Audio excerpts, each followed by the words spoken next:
more reactions that are coming in now. We're joined by Bennie, who's General Manager at Transvaal Agricultural Union of South Africa, and Ravi Naidoo, CEO of the Youth Employment Service. This is going to be quite the discussion because really important points here around agriculture, but especially around job creation. But Bennie, let me start with you. High notes, low notes that the president hit and miss this evening, Bennie. Yeah, from our side, we are not very happy with this action from him because we hear it every year. It's a rhetoric that comes year by year by year, and it's words. What we need in South Africa is actions. The implementation of everything that's been said to us every year, we don't see it. We don't see the economic growth. We don't see infrastructure that's been repaired or been built. Yeah, a little, but not enough. And then there's crises in our country, such as corruption, stuff like not working with specialized people and skilled people, but with cadre deployment, stuff like that. And if we're not going to rectify that, we waste our time with any announcement. We have to start at the root cause of what is going on. I think that is very important that we focus on those things that can bring economic growth. That is take away crime, make sure that we have efficient and well-equipped officials doing their job in the different companies and state institutions, so that we can create a stable and a safe place where people want to invest. Then you take away policies such as expropriation without compensation. We see now already what happens with that in the world, that people are not interested to come and invest in our country. And that is one of the starting points that we need to grow our economy. That will create jobs. We have to create the right principles to create jobs, and that the unemployment in our country is running away. It's a time bomb we're sitting on. But because of the policy baseline that we actually implemented in this country, we are not address these problems. We have to go back and say what is needed for economic growth, and then we should stick to that. And that's for the very main important thing that we have to do. Yeah, we're gonna analyze a little bit more from you, Bennie, in a moment. But I want to bring Ravi in here because there's, some lofty sort of promises and ideas here by the president. He talks about, being able to, in the past few years, create 2.2 million job opportunities, right? And then the targets that he sets for our country on job creation moving forward. This is going to be a really, interesting touch point, because this is the stuff that matters to the everyday South Africans, how they're able to put food on the table. But when we talk about created job opportunities, what's the language that we're using here? We're talking about bread hitting people's tables. That's the real question, Ravi. So in general, I thought the speech was good. And I thought, and it's not because everything is going to be perfect next year. It's what is being stated as the key things to take forward, and are there signs of a faster pace of implementation? So what the president really, did was he was restating much of what is in the National Development Plan, which was a good plan. Grow the economy, just like Bennie's saying. Deal with poverty and transformation. We have to have that as well, and also have a capable state. Right? So no one disagrees with that. What we know for many years, there wasn't really implementation of that, partly because of how the state capacity has weakened. What we've seen in this last 2 years, at least, is that the president has actually been working much more with the private sector. So, we've seen it in terms of load shedding and the transmission company. There's been progress. We've had a long period now of very little load shedding. There's a plan now to get, to improve the rail infrastructure.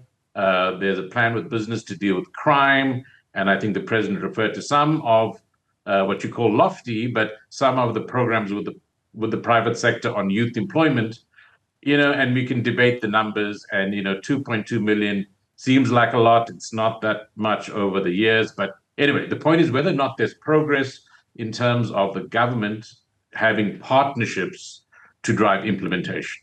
So the plan overall, one can critique parts of it, but most of it is what most people have found agreeable.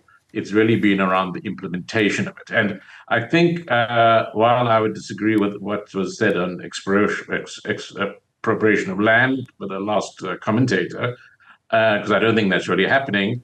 I mean, I think the issue where I agree is that there has to be growth.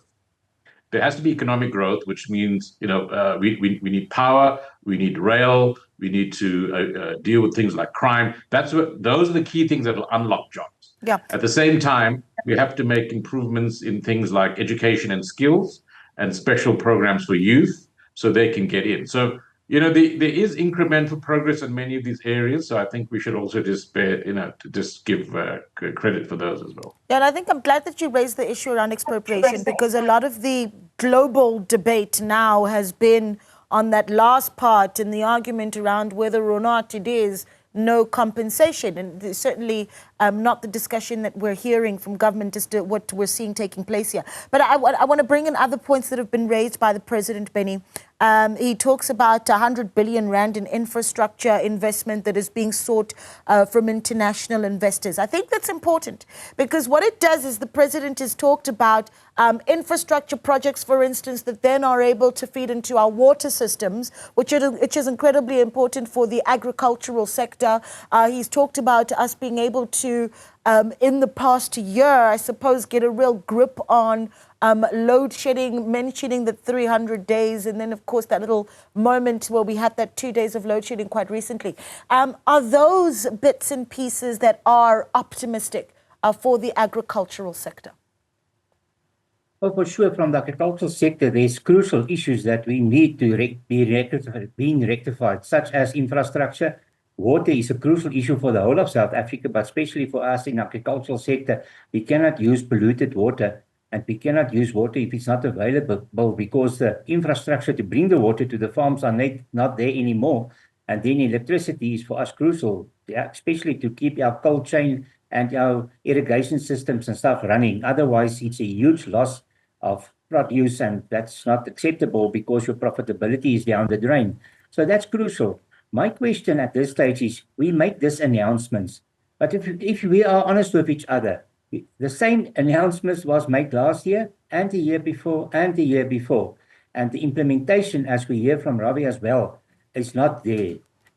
I've got great concern that we have a problem of people to do this. The people that create this problem were falling apart of all our institutions. They are still there.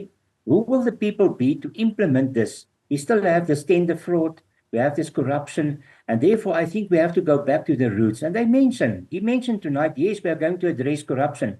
But last year, he said almost the same things. And it's still there. So I think that we need much more emphasis on those baseline stuff that have to be rectified before we can say, how are we going to address the symptoms of our problem? We have to get to the root of our problem, solve that, and then we can start working on benefits for the people. For sure, we need jobs, but that's not the state's obligation. The private sector creates jobs, not the state. They should only create an environment where the private sector would like to get involved. They should trust the environment. It should be safe. It should be a safe place for investment. They should know that they will have enough kickback from the investment if they do it in our country. But at this stage, there are too much uncertainty in our policy environment, and the practicality of that in the safe environment, crime is running away, stuff like that is also things that should be addressed. Yeah. So we hear this every year, but you don't get the solutions in practicality. Yeah, Ravi, as you listen to the reactions from Bennie and certainly from others, I mean, we've been getting them all evening since that speech was delivered by the President.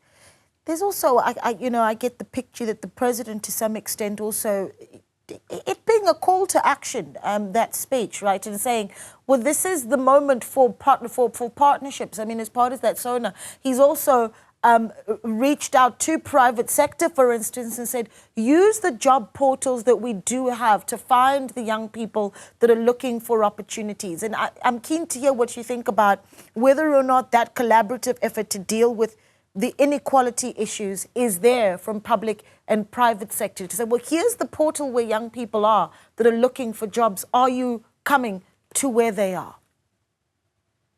Yeah. So I think, what has happened in the past is there was a lot of focus on the state to lead the development programs. And that would work if the state as an instrument of development was capable, right? And so it's good that he talks about a capable state. And as I said, that's always been the plan. But over the years, the state lost so much skills, and some institutions fell apart altogether, that's really been what has held up implementation. The state could not do state-led development, and that's why partnership-based growth now, working with other stakeholders in South Africa, particularly business, can help to some extent. So I think that's the philosophy, and it takes time to build it. Let's not expect everything can be solved in overnight. But you can see when business groups speak about the engagements, that there is progress with the rollout of infrastructure in terms of energy. There's improvements already with rail and so on. And one of the things is on employment.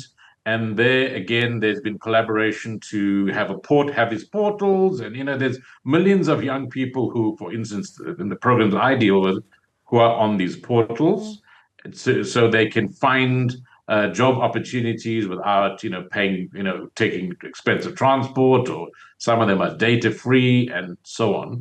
The challenge you have, of course, is the portals and those jobs.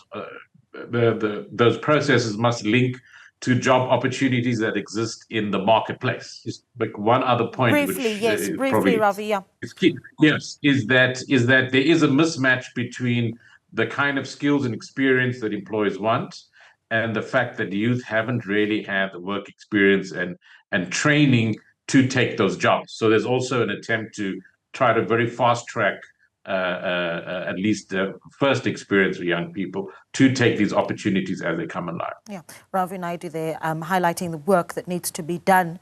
As the president has also set some of the targets for dealing with youth unemployment, or unemployment across the board, actually. Ravi Naidoo, CEO of Youth Employment Services. Thanks as well to Bennie General Manager of the Transvaal Agricultural Union of South Africa. We'll take your WhatsApps as well. 072-110-5584. What did you make of the President's State of the Nation address? We take a short break. We're back in a moment.